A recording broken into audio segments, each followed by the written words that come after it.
Hello and welcome back to another episode of the podcast. Today is going to be a bit of a quick one as I have probably covered this in detail before, but as it is January the 16th, this is usually the week when most people's diets and dry jans go out the window.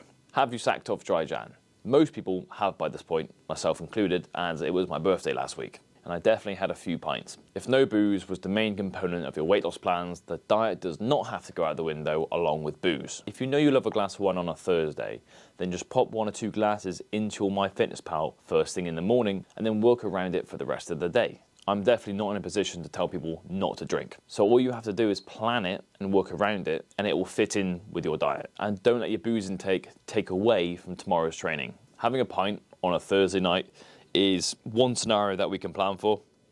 Another scenario that we would need to plan for is if you're going to get fucked up in Benidorm on your mate's stag do, as there's a slightly different protocol for dealing with one of those scenarios. So how do you go out with your mates? Diet and not stick out like a sore thumb. It's all to do with drink choices. 6 pints of beer is about 1,600 calories. 6 double G&Ts with Slimline Tonic is under half that. Diet drinks are going to be your friend. You can keep up with your gang, you can lessen the disruption to your diet and not stick out like a sore thumb. You can also tailor your calories in the days leading up to a session to make for more caloric wiggle room on the day. Following on from that note, I don't think anybody's ever woken up feeling better for pushing a Donna Meat and chips in their face 6 hours before at the end of the night. Book your Uber and don't let Jason's Donovan lure you in. You don't need to plan for every social event. No coach should expect you to be completely on track on your best mate's stag do or wedding.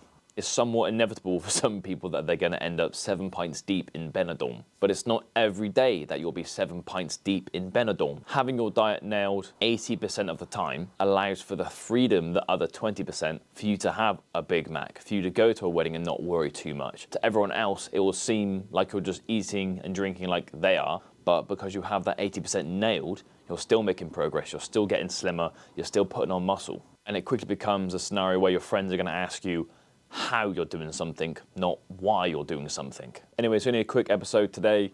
If you have any questions on anything covered today, ping me a message, I'm happy to answer. As always, I'm not sure why I got my thumbs up.